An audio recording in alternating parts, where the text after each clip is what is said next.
Good morning. On behalf of Paul's family and friends, and on behalf of the community church, I welcome you to this service this morning, celebrating, remembering, reflecting on, rejoicing over Paul's life. I did not personally have the opportunity to know him in this life, but I've heard a little bit about him, and I know that he had a very rich and a very richly faceted life. And I am sure that those of you that have gathered here this morning represent many of those facets of his life. As a church musician, as a choir director, as a dancer and a dance instructor, as a friend and a family member. And I'm hoping that as we share in his life this morning in reflections, in spoken word, and particularly in music, that what you experience, what you hear, what you feel, will help you remember Paul in a way that will enable you to carry on whatever gifts he gave you, whatever he taught you, whatever wonderful things you remember in him are possible still to be lived out in your own life. And I hope that the hour ahead will also be a time of community as we come together to sing, to hear, to reflect, to be in the Spirit with one another. As we continue in this service, we are going to sing. We'll sing twice this morning, actually. Our opening hymn is number 145, "The Morning Has Broken." The hymnals are in the pews before you, and I invite you to stand if you are able, and we will sing together number 145.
If I give all I possess to the poor and give over my body to hardship that I may boast, but do not have love, I gain nothing.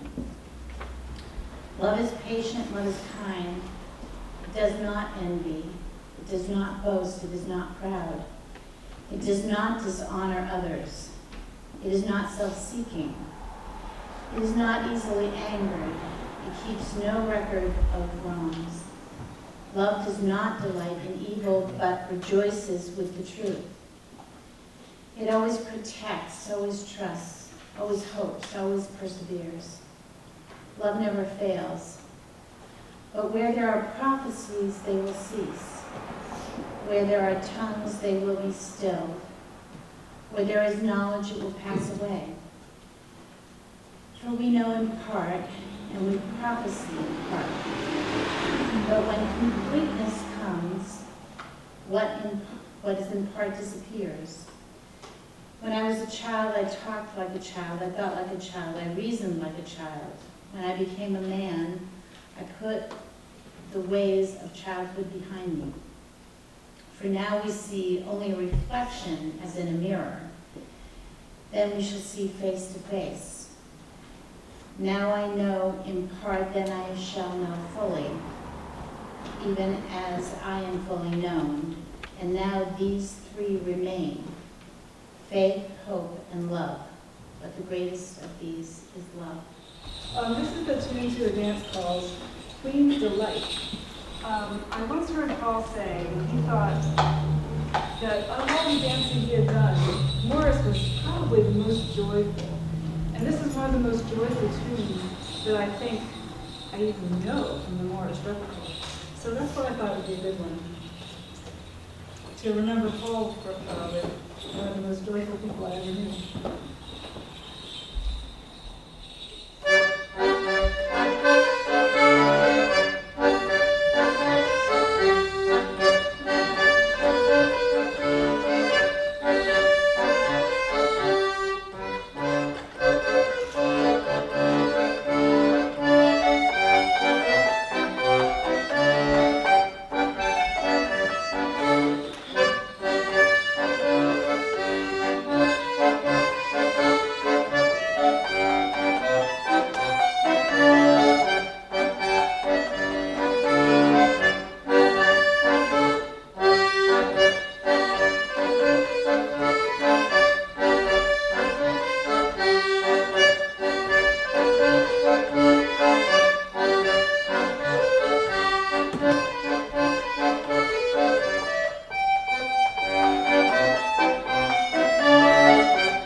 I spent it in good company.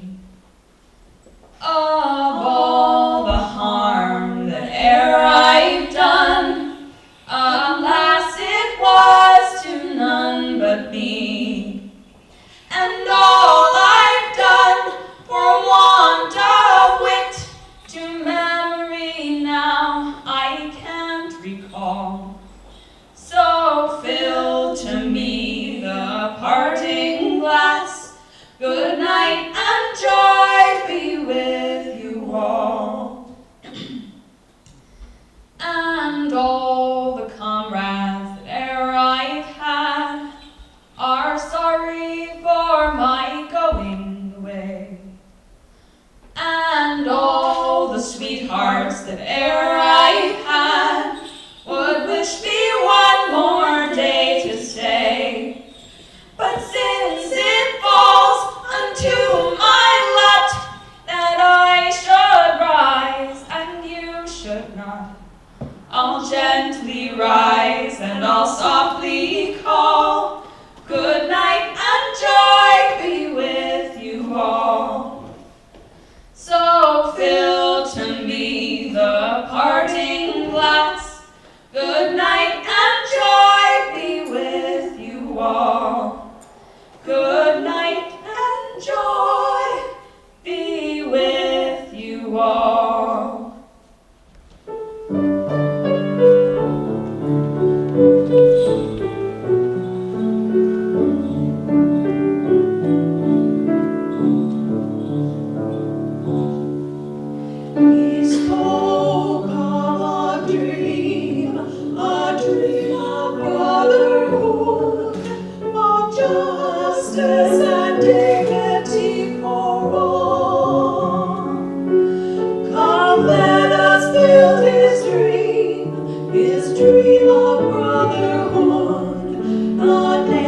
nation of freedom under God.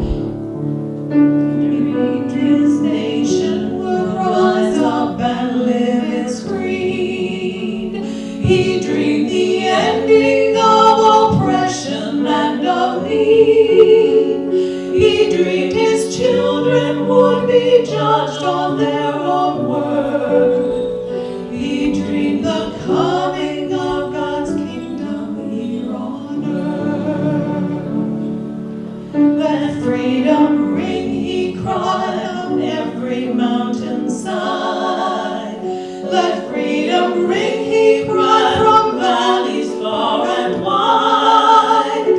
Let freedom ring, he cried all up and down the side. Let freedom ring into the life of every man. He spoke of a dream of brotherhood, of justice and dignity for all. Come, let us build his dream of brotherhood, a nation of freedom under God. Yes, I've been up on that mountaintop, he said, and I have looked into that promised land ahead. Now to that promised land he's pointed us the way. Oh, bring us soon, dear Lord, unto that glorious day. He spoke of a dream of brotherhood, a justice and dignity for all. Come, let us build his dream of brotherhood, a nation of freedom under God. Come, let us build his dream of brotherhood, a nation of freedom under God.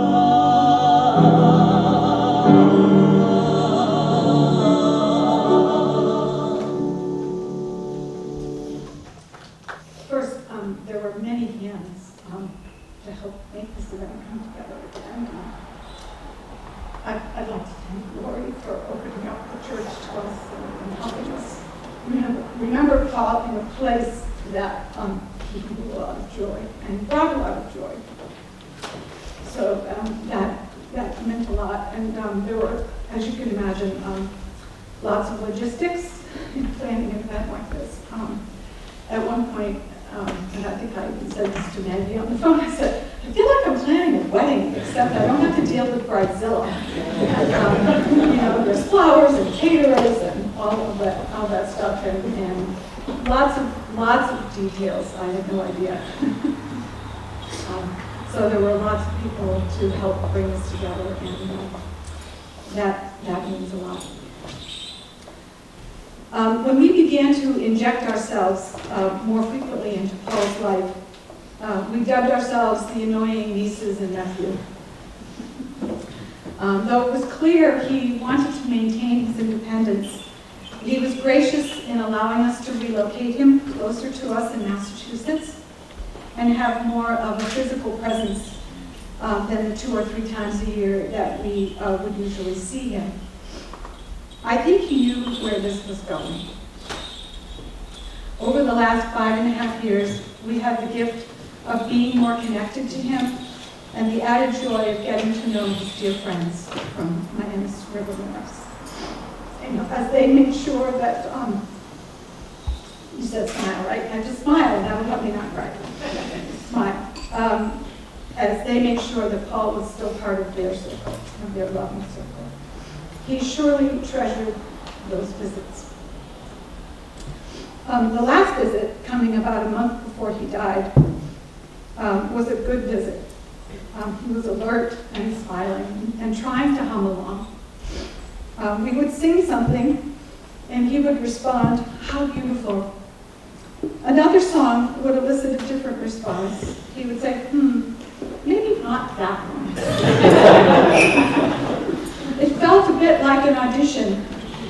Paul still had his standards. As most of you know, Paul was a chronicler. He was always taking pictures, video recording, saving every flyer, poster, and program for the current scrapbook.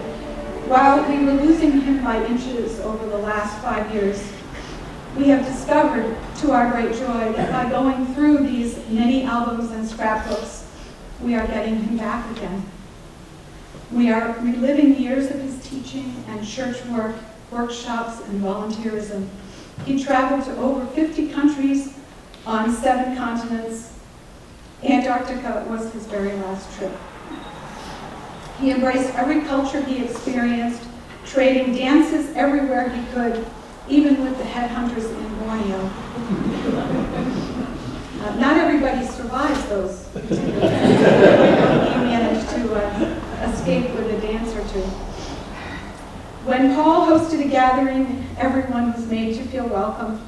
He wrote a poem or a song for every occasion. When we were growing up, he would arrive in Newton at holiday time with a bag of instruments to orchestrate the family jam sessions. And out of his pocket would come a twisted hymn or a Christmas carol about the family goings-on. He took such a genuine interest in our lives and supported our musical development probably more than we would ever know. His sense of humor was legendary. His files contained collections of cartoons and jokes and puns. He had one whole file just for accordion humor. In 1989, he sat on a grand jury and concluded the experience by writing a song, which he then taught to his fellow jurors. I just learned the complete story of that at our wake.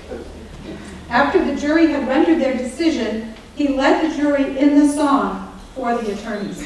I'm not going to try to sing it, but I'm going to tell you he wrote it to the tune of After the Ball, after the ball has ended. So I'm going to read you the words so you can get a feel for how twisted some of this is. You can rely on hearsay. Secondhand is okay. You can depend on hearsay. It's the grand jury way. Sometimes the witness tells of things not directly known, but you can rely on hearsay, indict, and then go home. Only Paul. He collected puns, such as, a hangover is the wrath of grapes. Corduroy pillows are making headlines.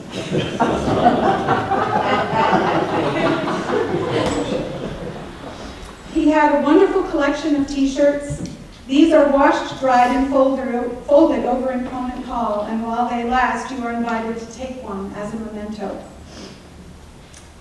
There are a couple of accordion-related shirts that you should grab. The last year he taught at Hillside School, he came to school disguised as his own substitute for April Fool's Day. And apparently some of the kids didn't catch on until later in the day. Over the last 2 decades, Paul's body presented him with many challenges.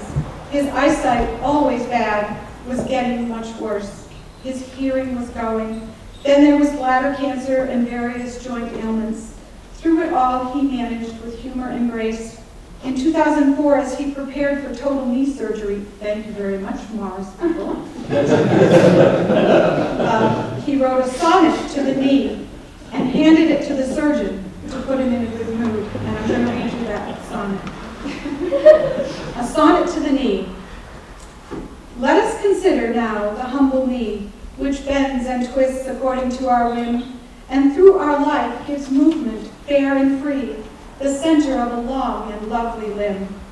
It has a cap protecting it from harm. Patella is the name that good cap takes. The tendons do protect and keep it warm, while cartilage cushions every step one makes.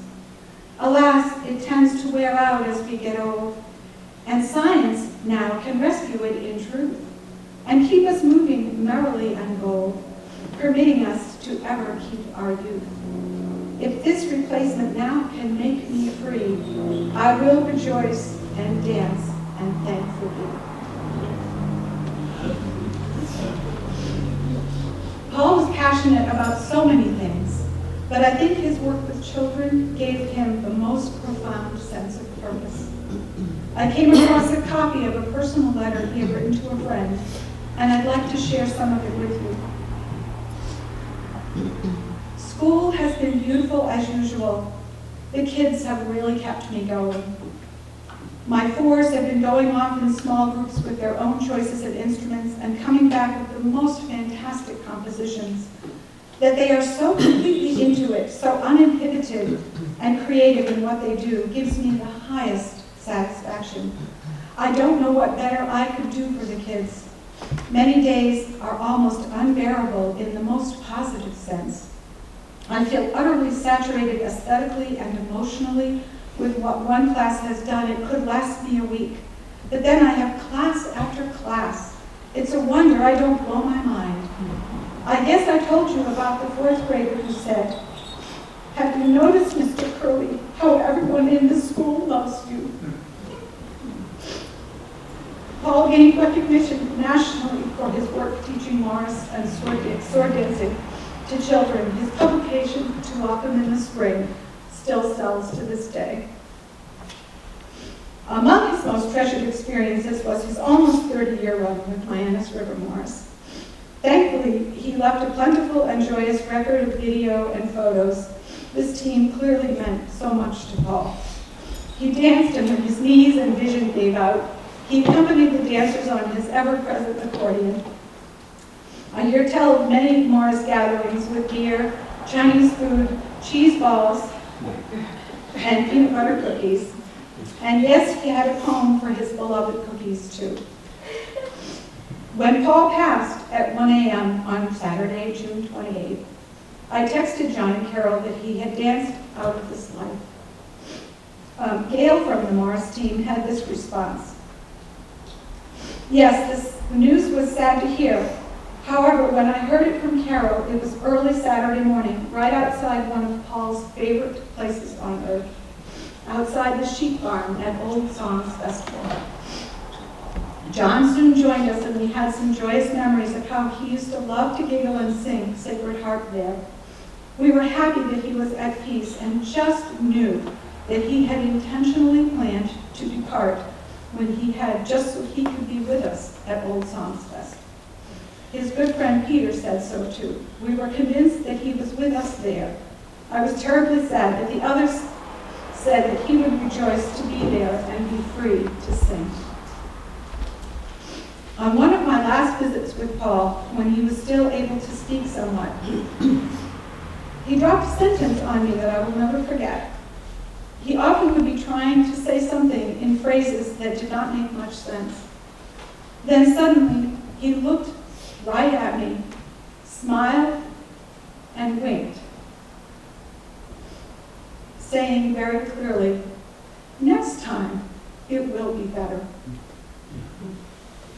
I managed not to collapse and uttered, "Yes, Paul." In our church, this is part of a memorial service that we call the witness, because it gives folk within the congregation the chance to come, forward and witness to the individual the way they know them and remember them. So at this point, there are several people who have shared their desire to come forward and witness to their relationship with Paul. I'm going to invite them forward by name and by relationship. I would invite you, if at all possible, to come up here to the pulpit, to the podium, because I think you'll have the best audibility and visibility from here. If it's difficult to maneuver the steps, though, I think this mic is still on. Is that the case? Okay. So feel free, if it's just physically impossible for you to get up here, to use that mic. But let us then move into this time of witness, of remembering individual celebrations of what Paul meant. Our first speaker is Richard Rosa, who is a member here at Community Church and sang in the choir here with Paul for 20 years. Well, good morning, everyone. Wow, I didn't expect to be first. I've been a lifelong member of the Cambridge Community Church since birth. I've been coming here either by the graces of my parents or my own energy. And around about 1965, I was invited to join the choir. So I joined the choir. I thought it would be a fun thing to do, and it got me out of Sunday school, which I really wasn't too thrilled about at that point in time. So I had two choir directors before Paul, and then Paul Kerlee came to the Cambridge Community Church. And up until that time, choir was choir. We sang hymns, we sang, beautiful church music, and we were pretty staid and quiet, and did what a choir member was supposed to do. And there wasn't a lot of movement, and then Paul came, and things changed. Paul introduced us to new types of music, new ways to sing old music that we love, and he brought movement to the church. There was never a Sunday where either the choir wasn't dancing, the Morris team wasn't here doing something, or Paul didn't have the whole congregation up and moving around, which was really different for a United Methodist Church in a quiet little country community in northern Westchester. Paul, as Lynn said, used to love to write poems and stories. He would take familiar songs and put new words to them. I'd like to share just a couple songs that he wrote or little poems that he wrote for the choir, and then one that the choir tried to write for Paul. This first one was written for Christmas Eve for us, when at the time we had 3 different services on Christmas Eve, and then this particular year, Christmas Day was the following Sunday, so we were all expected to be back here in Du Bois on Sunday morning. 'Twas the night before Christmas, and no one could aspire a higher desire than to sing in the choir. The carols were sung by the people with care, and sounds of Emmanuel, they filled the air. When down in the pit there arose such a flurry, we knew in a moment it must be Paul Kerlee. His choir was gathered and robed and ready, and he called them by name with a voice strong and steady. Now Otis, now Wegner, now Taylor and Pisoni, on Schlichting, on Leonard, on Robam and Esti, on Rosa, on Feige, on Hess and Lorenz. The singing is best when you do it with friends. To the top of the scale, to the back of the hall, now sing away all. And I heard him exclaim with a voice like a horn, don't go too far, we need you next morn. Paul always had something great like that for us, always. This was another little ditty that Paul wrote for us. I'm not sure of the date. I didn't write the date down on this one, but you'll enjoy it, I think. What a year this has been. What a rare mood I'm in. It's such fun to be leading this choir with a smile on each face for the whole human race. You bring joy as you sing in this choir. And oh, that glorious feeling, just to know you're singing in tune. That was really important to Paul, because we usually stray a little bit. Just to know you're singing in tune, that overpowering feeling that you will all be here until the end of June. Summer's coming now, that won't bother me, for a pickup choir will lead the way till Labor Day. But I'll miss you all and see you in the fall, in new robes, in your place in the choir. This last piece that I'll read for you is a feeble attempt by the choir to emulate what Paul was always able to do for us.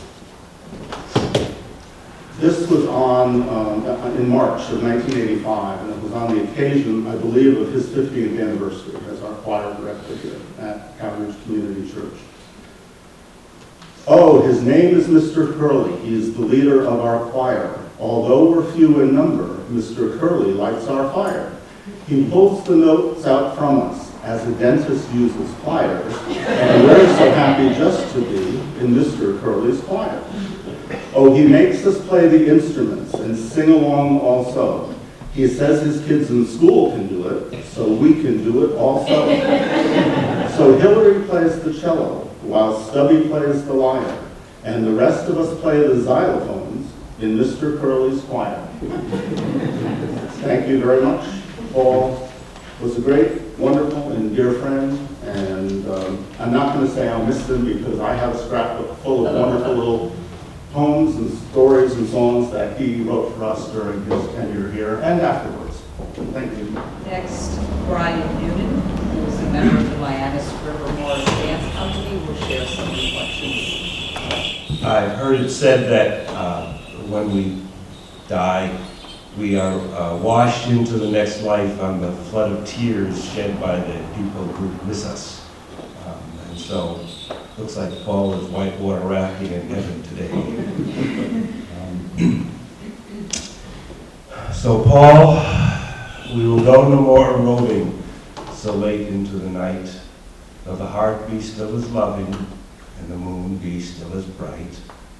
For the sword wears out the sheath, and the soul wears out the breast, and the heart was paused to breathe, and love itself have rest. Though the night was made for loving, and the day turns too soon, we'll go no more a-roving by the light of the moon. Gail Watkins was a colleague of Paul at the Hillside School. Will come forward. Good morning. I was a colleague of Paul's at Hillside School. Paul was such a joy to work with, full of fun, innovation, and talent.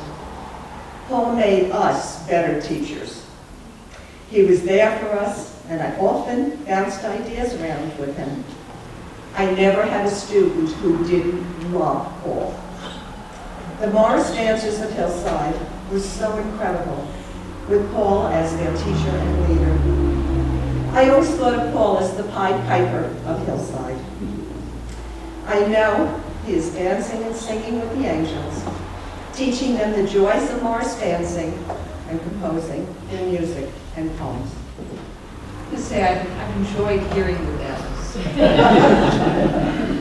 Nice backdrop. Bruce Lorenz, who is also a member, a longtime member here at Community Church and longtime choir member, and I think was cited in the aforementioned song. Would like to share a few words. I was a member of Mr. Kerlee's choir for a long time, but probably not as long as he expected. My wife, Hillary, joined the choir as soon as we joined the church. That was her background. She came from a Presbyterian church that she sang choir in and was very active in it. I came from a Catholic church, and in our little church, the hymns, what they were done by professionals, a professional choir. So it was a different experience for me to come here. And I sat in the audience for a while with my kids. We would sit right over here in this corner because Hillary was an alto and she would be over here. And each Sunday, I'd be asked, "You're not singing the hymns. What's the matter, Bruce?" I don't know them. I've never learned them. I had some music when I was younger. I played cello for many years. And could read music, but singing out loud in a church was just a different experience for me. So Paul would every once in a while would say, "When you can, Bruce, come on up." Finally, my kids were able to be on their own, and I walked into a Thursday night rehearsal and asked Paul, do I need to try out for this choir? And he said, "Come on up." And that was it for me. I sang for many, many years. I still sing now. I think I was one of Paul's basses or baritones because there were very few of us there. A few men that would sing the bass part. Paul is to me was and you all must know this, he was the most gentle spirit that you might have ever met. He was kind, patient, caring, all the things that are mentioned in the Corinthians chapter 13, which I knew that he loved. But like a lot of folks who are, unlike a lot of folks who are kind and generous and caring, Paul wasn't a wimp. You know that. He practiced what he believed, full of energy. There was never any music that he wouldn't have us be challenged to learn. Richard mentioned a few things about long rehearsals, and our rehearsals were long. At those days we started at 8 or 8:30, and often we're there till 10 or 10:30 at night. But that's because Paul knew what we could do. He saw it in us even if we didn't see it in ourselves. He came every Sunday morning. He had expectations. He had people who had committed to playing the cello on Sunday morning for a solo, decided at the last minute they couldn't do it. So he would have to figure out how to fill in for that, and he did. In his organ playing, he often carried voices, filled in for voices that weren't there, or voices that were sick that day. So we think the congregation didn't know our weaknesses. But it was his spirit of doing good, doing the right thing, under the protection and the guidance of your faith. We believe in God, teachings of Jesus. He was never afraid to express that. Probably my involvement with Paul came later on. For many years, we had a 12th night dinner here at the Founders Community Church. The pastor at the time felt 12th night was the 12th night after Christmas, or somewhere near that. People had gone through Christmas and were exhausted and were blue, and it was dark and it was midwinter, and what a better time to have a celebration. And that's what we did. It was an attempt to at least have a good time together in the dark of midwinter. The folks that actually put this on for us was a large Baroque choir that used to come and sing, and one year it finally happened that they couldn't come. They couldn't come that winter. They told us early. And people were sort of, well, I guess that's done with. The pastor said, it would be nice if we could do something. And Paul said, well, I know how to do this. And he showed up the next day with a hobby for the jester. He had a few things for the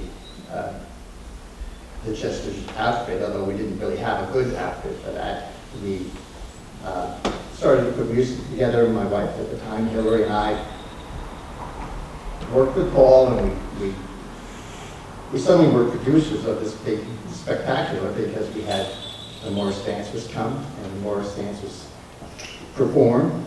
We had the entire congregation of we performed this over in Conant Hall, where you all are going after the service, which sat at about 85 people, all different ages. And in the middle of the evening, we would have what we call the snake dance, the Lord of the Dance. And everyone, including my 80-year-old mother and father, would get up and do this march through the, weaving through the tables, all singing the Lord of the Dance. as best as we could remember. We did the 12 days of Christmas. Each table got up and celebrated their particular day, laughing and giggling, and just having a wonderful time. And by the time the evening was ended, instead of this dark post-Christmas feeling, although we were exhausted, there was a sense of joy and celebration. And it was never done as a fundraiser for the church. It was never done as to celebrate any event, other than the fact that we were together and we needed to celebrate our life as a church together. And it was a pure emotional moment inspired by Paul. That's my memories of Paul. When Jean played was rehearsing actually with the accordion this morning, I leaned over to Richard and said, I haven't heard that sound for so many years, and it was a direct connection to Paul. Paul was always here, always present, every Sunday morning, every Thursday night, every funeral that he played at, every wedding that he played at. He was here and he filled the room with his spirit, his good feeling, and his love. To which I say, thank you. Marion Summer, who also taught with Paul at the Hillside School, will come forward now. I also taught with Gail Watkins and Sue Wackero, who were all colleagues of Paul at Hillside School. My husband and I were neighbors of Paul at Westchester Hills Condominium in Elmsford. In fact, we used him at one of our parties. He entertained all my friends with Morris dancing. We had a wonderful time with him, and he always volunteered to do anything we wanted him to do. I carpooled with Paul, and his hand would be on the steering wheel, and the other hand with binoculars would be in his hand. So he was daring at times too, but we made it to Hillside School and back home too, in all kinds of weather. I remember his beautiful smile. It filled his whole face. And when I first started at Hillside School, he was very welcoming to me, and we also had rooms side by side. I cherished his Morris dancing and sword dancing very much because he just livened up the whole school. I loved to see the creativity he had, and he never gave up, because many times we were busy preparing kids for exams and everything. We didn't have the time, and he just persevered and pushed it through with his wonderful programs. I also cherished the May Day dancing. He would erect a maypole in the, Gail's nodding, in the playground outside with beautiful ribbons, and all of us, all the teachers, would dance around the maypole. And he just brought these experiences during St. Patrick's Day. You know, he played the flute through the hallway, and he knew people who had the kilts and, you know, the whole garb, and he would bring them all into the school and just liven up the school during all these holidays. He just brought so much to Hillside School, and he will be dearly missed. And it's so nice to hear what everybody had to say today about him, because I learned so much more about him. And he led a full life, I have to say. Our last speaker is Jenny Vaughn, who is a member of the sword team. And okay, underneath, somebody or you had written an example, and I wasn't sure whether you had become armed or. Okay, all right. Thank you for coming forward. This is just a very short little memory, but in addition to the Morris team, there was a sword dance team. We were a women's team. And if you've never seen sword dancing, you're very linked. It takes 6 people. You are so linked with the other members of the team that if you don't have 6 people, it's a problem. And with a small team, sometimes you didn't have 6 people. And there was a period where Paul was playing with us, with Leah, Mark, the other musician. But he'd come to our rehearsals, and every single time that we didn't have 6 people, he would jump in and dance. Didn't matter what position, he just jumped in and did it, and it was sort of one of the really fine things about him. I just wanted to spread that out. I didn't turn it on. She was in charge of that. I did that. I just want to say, I thought Paul had given us his last was getting to know his family. In his illness, we went to visit, and first we met Lynn, and now we've met almost all the family, and we will meet the rest of them later. And that has been such a joy, because his spirit lives in them, and his musical talent has been passed along, and it has been a wonderful experience to get to be friends with them too. But that wasn't the last gift. The last gift was this coming together for this service and hearing all of your remarks, knowing that you saw the call, we saw too, and more so. So thank you very much, all of you, for coming. And thank you, Lori, and the church. This has been just a total gift. Amen. Let the life I've lived speak for me, speak for me. Let the life I've lived speak for me. When I come to the end of this road, and I lay down my heavy load, let the life I live speak for me.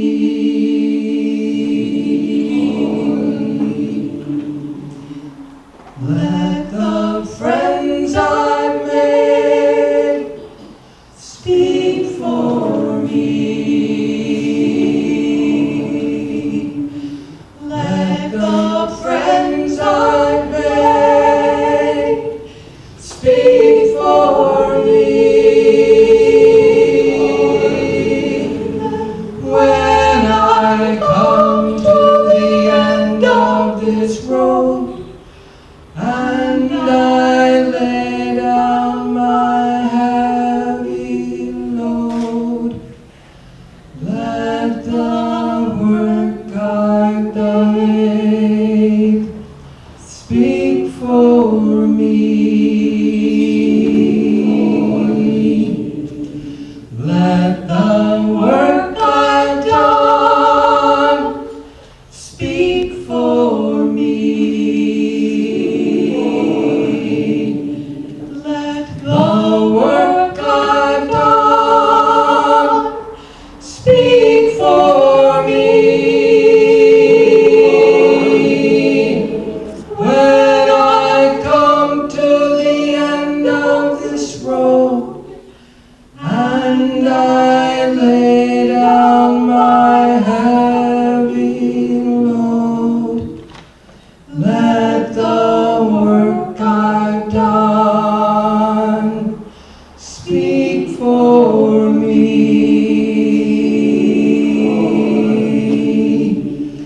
Let the dance I've taught speak for me. Let the dance I've taught speak for me. When I come to the end of this road, and I lay down my heavy load, let the dance I've taught speak for me. Let the love I've shared speak for me. Let the love I've shared speak for me. And when I come to the end of this road, and I lay down my heavy load, let the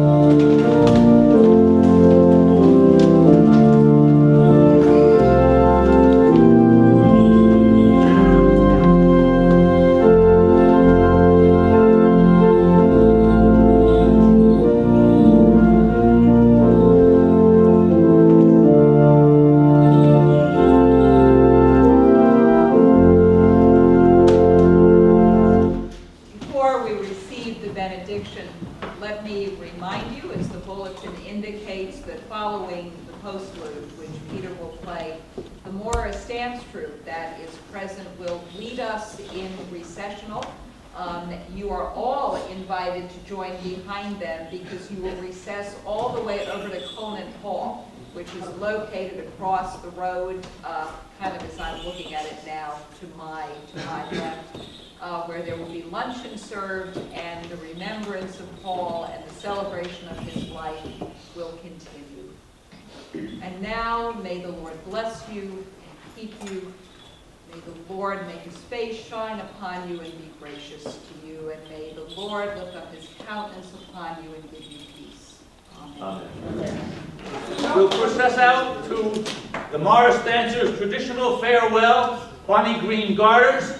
It usually starts with a song, and we will sing a song with some special words written for Paul, and Jean playing our music for us on Paul's little recording.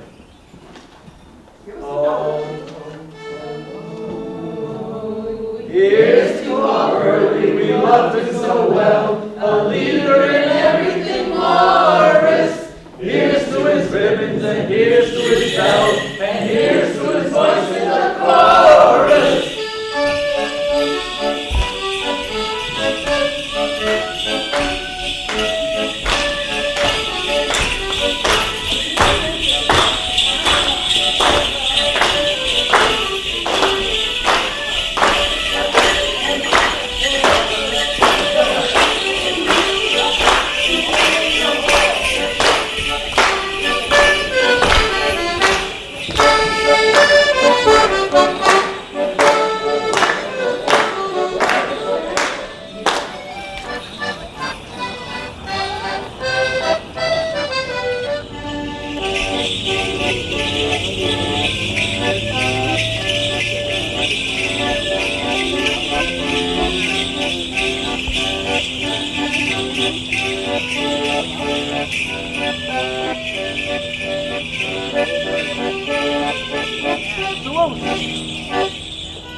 Sally! Sorry, I'll just... Pass Jim.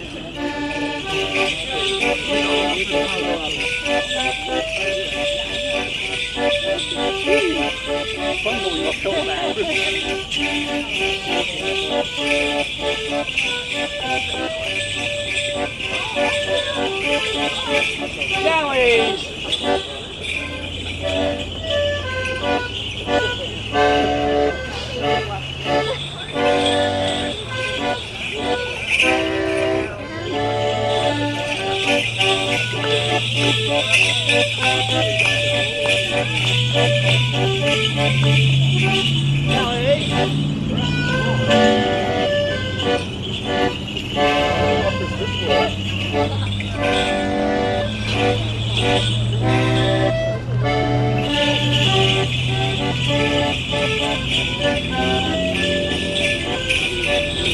Change the pace.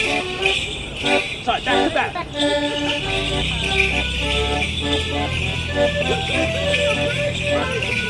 Nice play.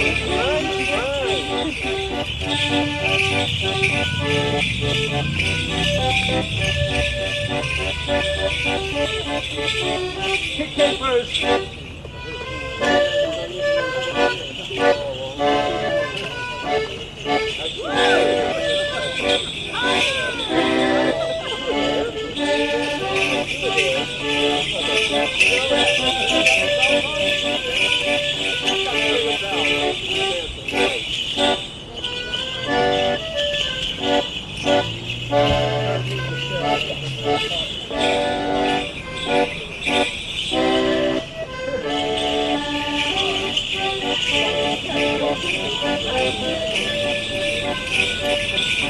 Face to face.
Oh, hey, with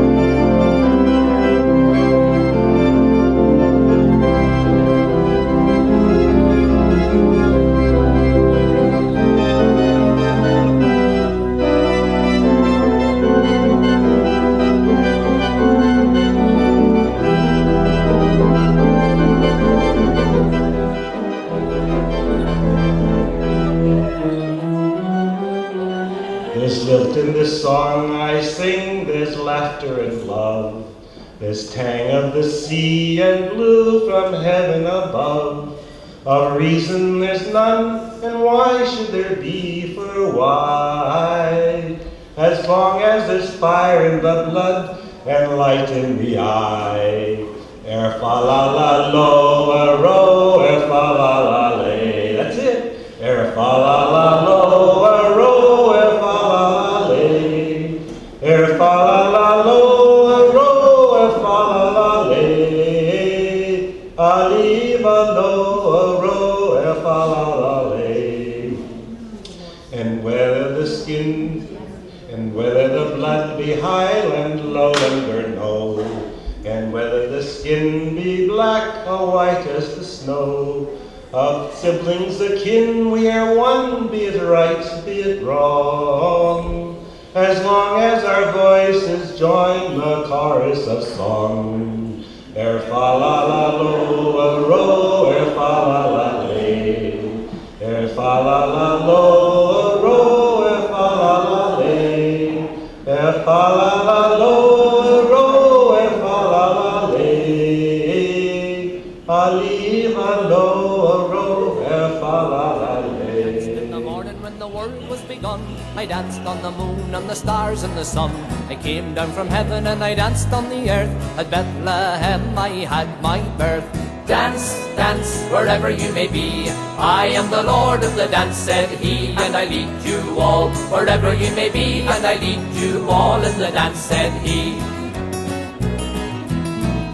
I danced for the scribe and the Pharisee. They would not dance and they wouldn't follow me. I danced for the fishermen, James and John. They came with me and the dance went on. Dance, dance, wherever you may be. I am the Lord of the dance, said he, and I lead you all. Wherever you may be, and I lead you all in the dance, said he. I danced on the Sabbath and I cured the lame. The holy people said it was a shame. They whooped and stripped and they hung me high, and they left me there on the cross to die. Dance, dance, wherever you may be. I am the Lord of the dance, said he, and I lead you all. Wherever you may be, and I lead you all in the dance, said he. I danced on a Friday when the sky turned black. It's hard to dance with the devil on your back. They buried my body and they thought I'd gone, but I am the life and I still go on. Dance, dance, wherever you may be. I am the Lord of the dance, said he, and I lead you you all, wherever you may be, and I lead you all in the dance, said he. They took me down, but I leapt up high. I am the life that will never, never die. I live in you if you live in me, for I am the Lord of the dance, said he. And dance, dance, wherever you may be, I am the Lord of the dance, said he. And I lead you all, wherever you may be, and I lead you all in the dance, said he. Dance, dance, wherever you may be, I am the Lord of the dance, said he. And I lead you all, wherever you may be,